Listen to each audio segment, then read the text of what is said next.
There are a lot of good selling points to reading digital comics over print. You can't lose them. You can't spill Mountain Dew on them. They won't get eaten by your dog. Your 4-year-old won't stumble on that copy of Die, Die, Die you left out on the coffee table. If you forget to buy one, or the scalpers buy every copy because it might be a key issue since it introduces some random new character, you can still get your hands on it. And you don't need to spend exorbitant amounts of money storing and protecting them.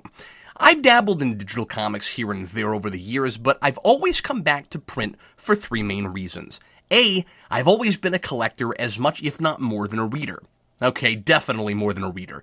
I may be a story guy before I'm anything when it comes to movies and literature, and I love comics as a narrative medium, but I still own probably 4,000 or more that I've never read. B, digital comics were always too much of a pain to read. I don't like sitting at my desk looking at them on a desktop monitor any more than I like to watch movies that way, and a phone screen is just too small. Sometimes, when I couldn't get a hold of something in print, when I needed to read something for a review, I'd read on a computer, and it worked in a pinch, but it could never replace the printed page. I was never remotely tempted to read comics from torrent sites or download scans illegally, like I might have been with music back in the LimeWire days, because whenever I would read a book that way, it always just made me long for the real thing.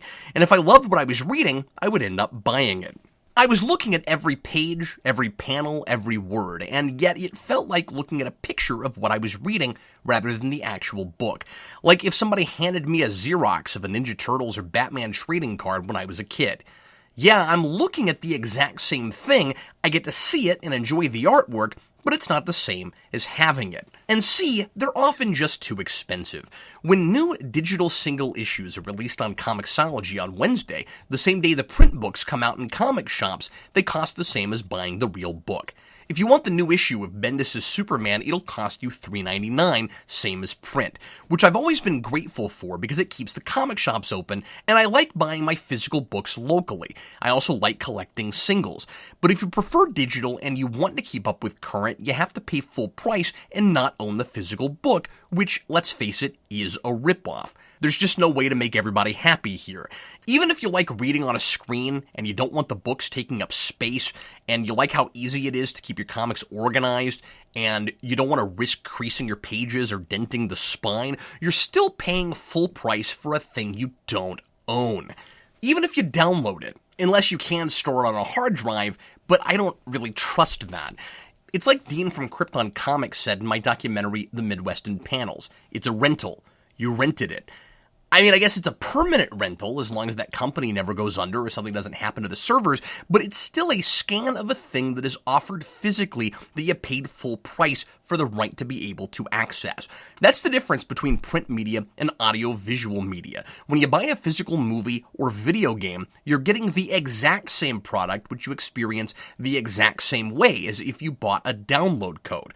And so it makes sense to charge the same price, even if there might be a little more insurance with a physical disc that you won't lose access to the file, provided nothing unfortunate happens to the disc. I mean, nothing is foolproof. But even were I to stop collecting comics altogether and only read digitally, which I would have to be possessed by a physical media-hating demon before I did, I can't bring myself to pay full price to look at a scan. But I can bring myself to pay a low monthly price for a subscription service for access to a library of said scans.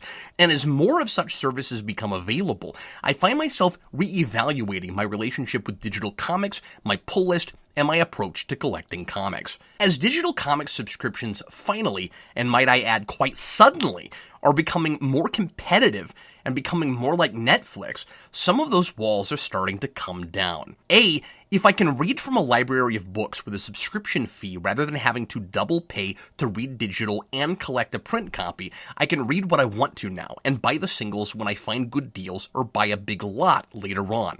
I can also keep my books in pristine condition by reading the digital version and minimizing wear and damage to my collection. B, digital books have become more convenient to read since over a decade ago when they were more clumsy, basically forcing you to zoom and scan around a PDF. Panel-to-panel view, which nearly every service offers now, allows for a more cinematic experience and prevents exciting moments or revelations to be spoiled by glancing at the bottom of a page or over to the next one. And if you have a good-sized tablet, I use a 10-inch Winbook, You can read in full page mode, which gives you the closest thing to an authentic print comic reading experience you can get. This is the first issue of Donny Cates' Venom, and it looks marvelous on the screen. For 2-page spreads, you do have to zoom in to read captions and balloons. I usually switch to panel view for those pages and then back to full page view, but it's not too inconvenient. That usually doesn't come up more than once or twice an issue, and panel to panel works in a pinch on a smartphone, but I still don't care to read that way. Of course, on a device, you can adjust the screen brightness so that it's not too hard on your eyes to stare at a backlit comic, and you never have to worry about getting the lighting in a room just right to read your book. See, again, if these services offer enough, if they're becoming more like Netflix or Hulu for comics, cost becomes much less of an issue. I don't want to pay a la carte to read one comic on a screen. If I have to pay $4 or even $2 to read one comic, I'd like to at least be able to bag and board it and put it in a box.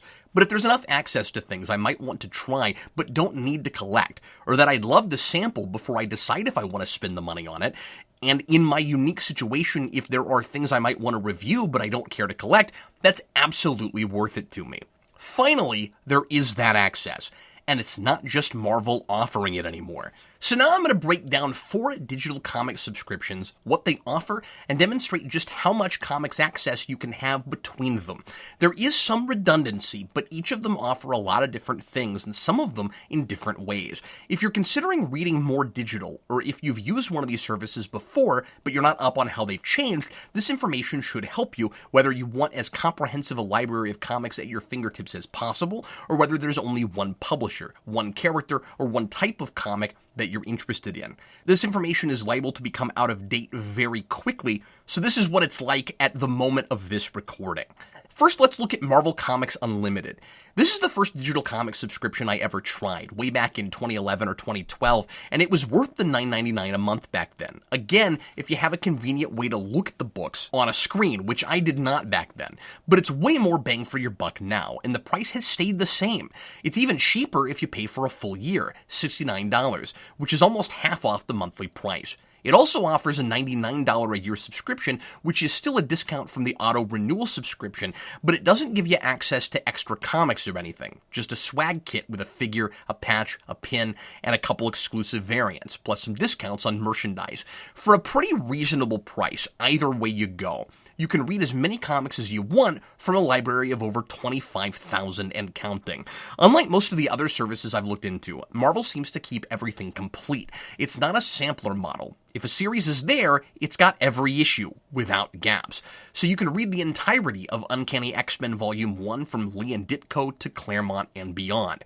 You can read all of Spider-Man 2099. You can read every crappy Venom mini published in the 90s. You want to read that god-awful Phil Urich Green Goblin series from 95? I mean, whatever floats your boat, it's there. It even includes all of Star Wars, including current up to 6 months ago, the 70s and 80s Marvel stuff, and everything Dark Horse published. No joke. There's very little I've looked for that I can't find. Dan Torrey is doing this too, and the only thing he's not been able to find that he was looking for was Miracle Man. But that's it. It's incredibly comprehensive. If you want to read up on the classics or recent stuff, and you don't have to own it or have physical pages in your hands, you need this service. It's so close to complete that I wouldn't call it the Netflix of Marvel Comics, I'd call it the Spotify of Marvel Comics. Again, none of these services are going to offer day and date, meaning digital comics through the subscription that came out the same day as new print comics.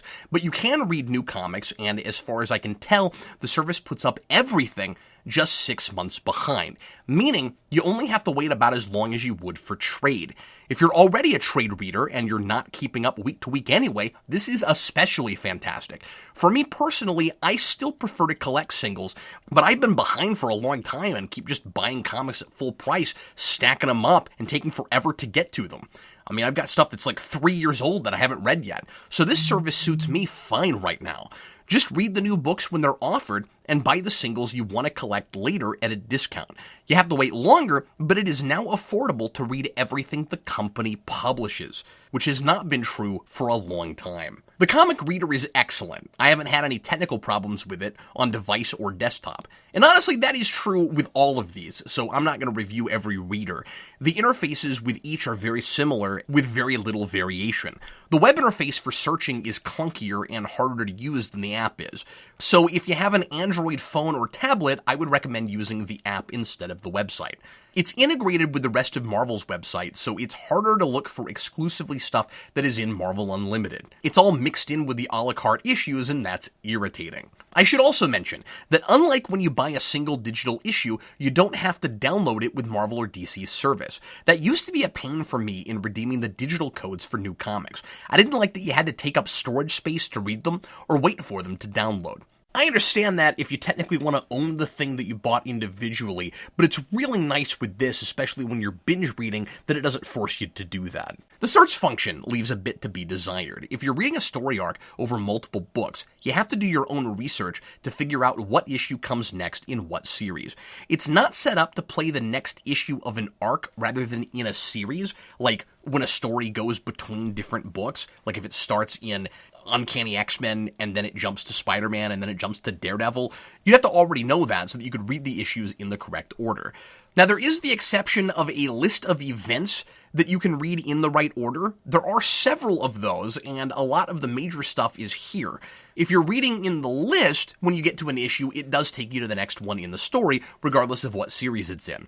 But if the event isn't on that list, you do have to do the research yourself, and there's plenty of stuff that's not. But at least that's information that's easy to search out online. And if the comic you're reading has the courtesy to tell you where to go next, you can just search out the next issue.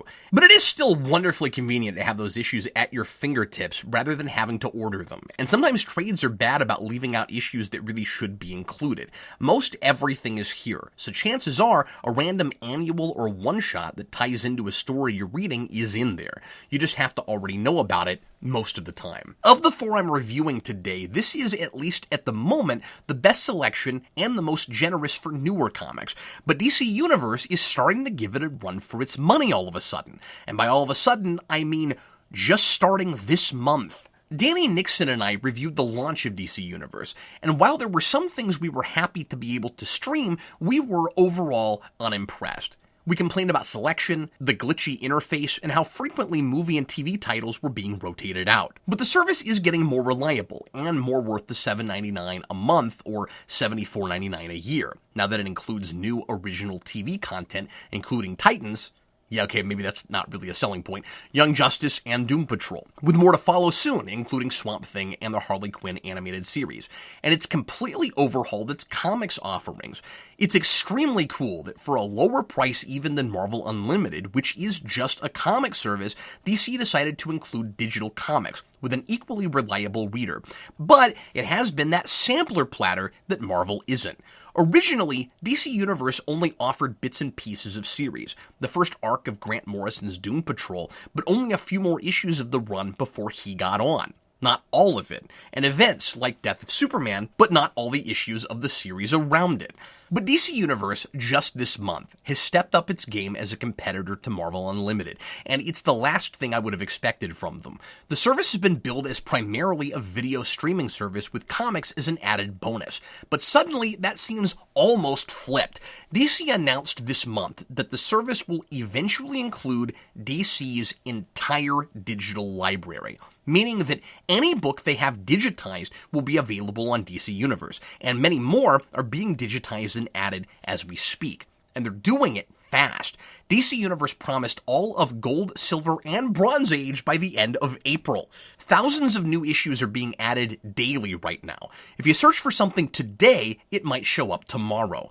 And they've posted a list on their message board of every issue of 10,000 they plan to post next month. It's also really cool how transparent they've been about all this. It's one of the neatest and most generous bombs ever dropped on fans of a service. If I wasn't already subscribed, this absolutely would have gotten me on board. And the price is staying the same. For $7.99, you can watch all the TV and movies DC Universe offers, which is still not the selection I think it should be, but the entire library of digital comics, yeah, that makes it up for me. There's no catch at all, with the minor bummer that exclusively kids' books are not included. So, no Tiny Titans or DC Superhero Girls, and I don't want to come off ungrateful, but I'm a little flummoxed by the lack of kids' books. The explanation offered on the message board is that DC Universe isn't for children, so they don't think they should have books that attract kids. I can see that logic, given the hard R nature of Titans and Doom Patrol. Yeah, kids shouldn't look at this service unsupervised, but then should it offer any kids video programming then? I mean, if we're worried about kids being attracted to the service with superhero girls, why is Super Friends there? Like Marvel's service, it's also easier to search on the app than the desktop, though the website isn't as bad as Marvel's. And it's a little confusing at first that there's not a search function in the comic site exclusively. If you search Batgirl, it puts up everything on the service she appears in, including movies and TV. Now, it's organized well. You can just click the comics tab and then see her appearances in only comics, but it's a little counterintuitive that there's not a search function exclusively in the comics section. It also has select events you can read in chronological order, like Marvel, but you still have to do some of your own research to know what to read next in several cases. But those are really my only two complaints. It's an incredible value and will really rival Marvel once it includes more complete runs. As I'm making this video, more issues have been added to series that I was going to mention are incomplete, like Cassandra Cain Batgirl. It originally just had the first 12 issues and a couple of tie-ins to Bruce Wayne Murderer when I initially wrote this video. It's all there now. If as much becomes available as has been promised, the only thing Marvel will really have over DC is that their current books are offered earlier. Marvel remains 6 months behind, DC is going to be 12. I appreciate that they've already said for sure how often new books will be available. And it looks like it will be the same situation. They'll give you every new issue that comes out, but you have to wait a year. That might be a deal breaker for some, and I'll admit, I maybe don't want to wait that long for Tom King's Batman. But for most things, I'm so behind anyway, it's worth it to be able to sample a little bit of everything and then collect what I really like later. Or to just be a year behind on stuff. A little longer than waiting for trade generally, but even if there are some things you've got to have right now, I think it's worth it just for the immense access. So, for about $150 a year, or $18 a month, you can read an enormous percentage of everything the big two publishers have ever put out, and keep up with current, only 6 and 12 months behind respectively. But what about the other publishers? Image, Boom, IDW, etc.? Well, there's not a nigh-complete library in a service like with the big two, but you can get pretty close with the combination of two other services. And that leads us, of course, to ComiXology Unlimited.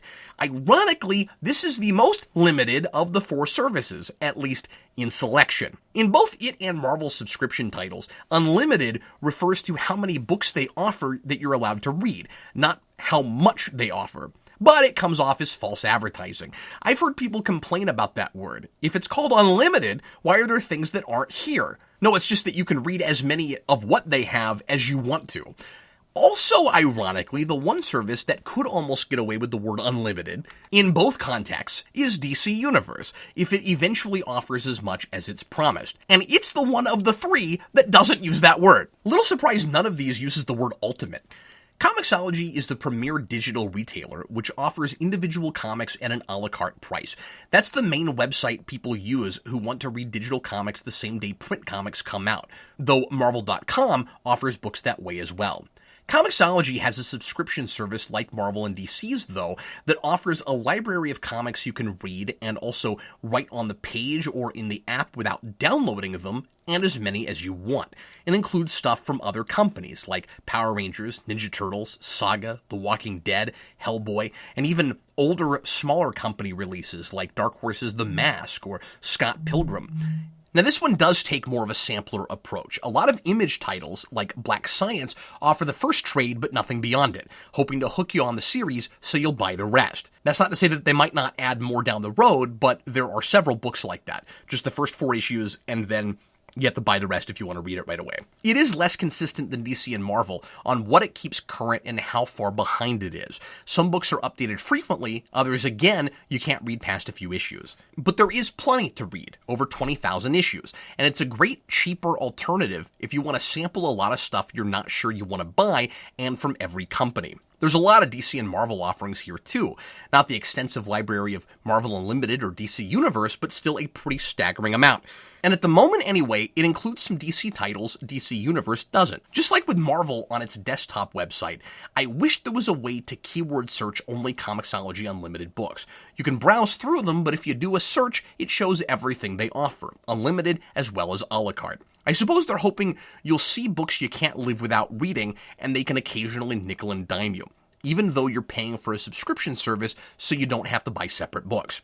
That's clearly the strategy with the first one's free attitude ComiXology has with a number of titles that you can only read the first trade of. It would be great if miraculously there was a service just for everything that's not Marvel and DC that does what those services do, access to almost everything. But I don't want to get greedy here. ComiXology plus the last service I'm about to talk about get you pretty close to that, and that's preferable to every publisher doing their own $5 to $10 streaming service.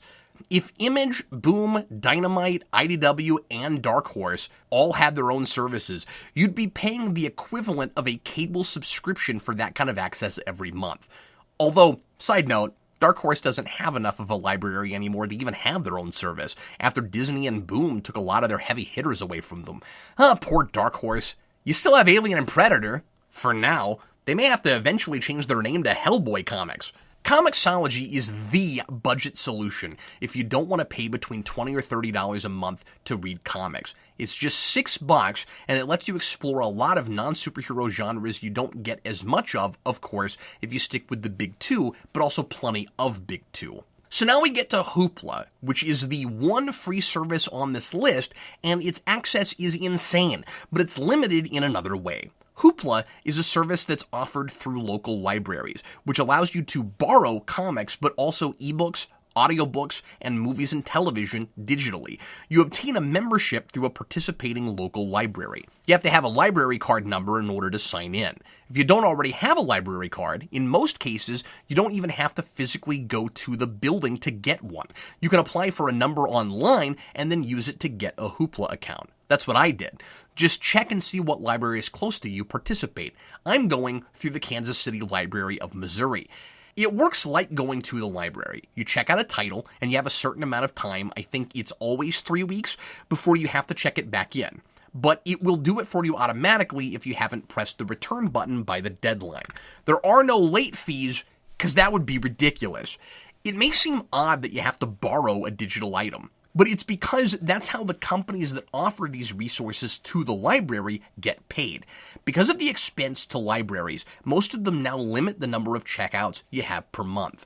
It's the same app with the same library of content, as far as I understand it, but depending on which library you go through, the checkout rules are different. So my membership with the Kansas City Library allows me to check out 9 titles per month. If you want to catch up on a lot of content digitally, this is a good supplementary resource, but you'll probably want to subscribe to at least one of the other services I've talked about too.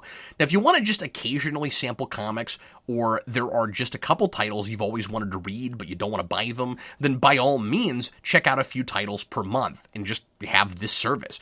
9 can be plenty, especially if you're using it for other things. 9 audiobooks is a lot, and that's the primary thing I'm using it for.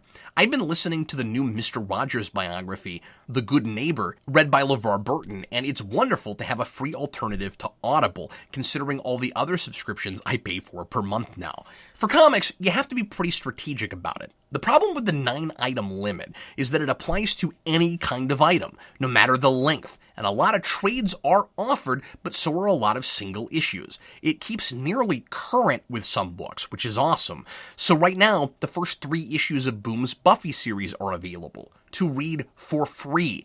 That's fantastic. Except if you read all 3, you've wasted a whole third of your monthly allotment. So it's better to wait for trades so you can get more bang for your borrow. I'm finding lots of stuff offered here that I can't get on any other service, at least not yet, like Smallville Season 11, and series that ComiXology has but isn't anywhere near current on, like Saga and Walking Dead. This even has a lot more of Spawn Origins than ComiXology has. A fantastic supplemental resource and absolutely essential if you want to give yourself the most possible access, like I'm doing. And having so much content from other mediums for free is fantastic. With those 4 services, I'm able to browse and read from the most complete collective library of American comics I can. But if I was more into manga, I could go even further. There are 2 services I know about for Japanese comics, and they both look like pretty good deals. Crunchyroll is a lot like DC Universe, an inexpensive service that offers streaming video and comics, but its video offerings are a lot more vast. It's $6.95 a month, $19.95 for 3 months, or $59.95 a year. It doesn't offer a ton of manga, but it's a nice bonus if you're there primarily for the anime. Maybe down the road, they'll pull a DC Universe and add a whole lot more. The other one is Shonen Jump through Viz, which limits the amount of content you can read per day, but it's a much more liberal amount than Hoopla. And as far as I understand it, it includes everything that has ever been published in Shonen Jump magazine. You can read up to 100 chapters a day, is what I'm reading, and I mean, like, manga reads fast, but that's a lot. And it includes the entirety of books like One Piece and My Hero Academia. And it's only $1.99 a month. Honestly, I may add that myself just to give manga more of a go than I have. That price is 8 shades of ridiculous. The 4 I reviewed, though, and Shonen Jump, the more I'm learning about it, I think give you plenty of value to justify a year or ongoing monthly subscription. I can get that insane amount of access to thousands and thousands of titles, mostly complete on DC and Marvel, for less a month than I typically pay for one trip at the comic shop. I never thought I'd see the day where I considered dropping most of my pulls in favor of reading digital and waiting to buy singles more strategically. It feels almost blasphemous. I've always been a big proponent of comic shops. We used to say, be sure to support your local comic shop at the end of Geeks Not Nerds videos. And comic shops are one of the last great vestiges of local business. Of course, I would hate to see those stores become a thing of the past, but the industry hasn't made good business decisions in the consumer's favor lately, and the cons are starting to outweigh the pros for me to keep up with current physical single issues Wednesday to Wednesday. Of course, I'm still going to the comic shop, and I'm still buying the physical stuff there that I want to buy, but I'm going to buy less of it. Costs are going up. Page count, in some cases, is going down. The big 2 are constantly looking for ways to pad out books to milk an extra $1 or 2 out of the customer and trying to train us, I think, to get used to paying $5 an issue before that becomes the industry standard. Both companies continue to put out too many titles and try to dupe us into buying extra issues or making stories longer than they need to be to get a few more dollars out of us at the register. Like cable and Hollywood, the comics industry is clinging to an old, outmoded model that just doesn't make as much sense in 2019 as it did in the mid or even late 20th century.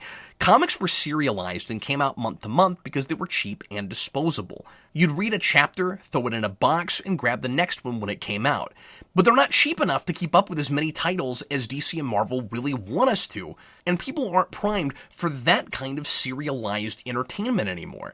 This is the age of binge watching. Episodic and week-to-week TV isn't as popular as it once was. People want to read complete stories, and a lot of people aren't willing to pay $4 or $5 a month for a few pages when they can watch 13 episodes of Stranger Things with a subscription that includes thousands of other titles. I agree with Eric when he says it's time for comics to go to a season-by-season model rather than month-to-month all year round. In a world where the up-and-coming generation doesn't buy Blu-rays or video games on a disc, where bookstores can't stay open, it's foolish to assume the people who already collect comics can keep physical single issues going forever. I'm not saying there won't always be a place for print comics. Again, there is a big difference between art printed on paper and a file imprinted to a Blu-ray.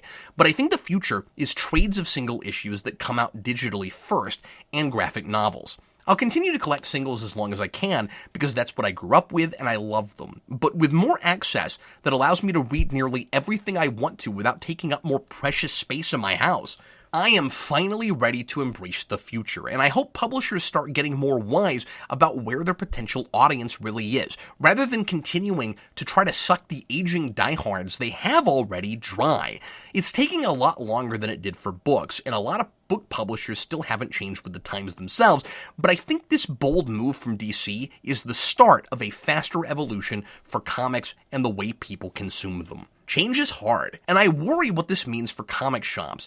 But I also think that once publishers embrace writing and drawing for subscription services, to then be collected in physical trades, they'll be less padded. Niche series that don't command the big numbers of Batman and Spider-Man won't get canceled prematurely as often. And the stories will be better and tighter, just like what's happened with a lot of streaming video series. But I swore I would never go digital, and if you can get me on that train, you can get anybody, provided you can get them to read a comic book in the first place. But I think a lot more people would be inclined to give it a try if they could sample something and not have to pay per issue, having no idea if they would even enjoy the experience, much less the issue they were considering buying. It's also a lot less daunting without that great expense. I don't know how long it'll take to get to day and date, as Diamond, the comics distributor, has a vested interest in continuing to stave that off. But I'm starting to think it's going to happen sooner rather than later, finally. In the meantime, I plan to continue buying some books as they come out, but mostly non-Big Two stuff. Ninja Turtles, Power Rangers, Sonic the Hedgehog, books that I've been collecting for a long time and do look forward to enough month to month that I've got to read them right when they come out. But for everything else, the books look good enough on my tablet, and I'm willing to wait a little longer to read them and collect later. I think the sheer amount of money I spend just to collect has to some degree lessened my excitement to keep up. When you feel really satisfied with what you're getting for the price you're paying, you tend to be more motivated to enjoy it. So that's how I'm shifting my comic reading habits, and some information in case you're interested in doing the same.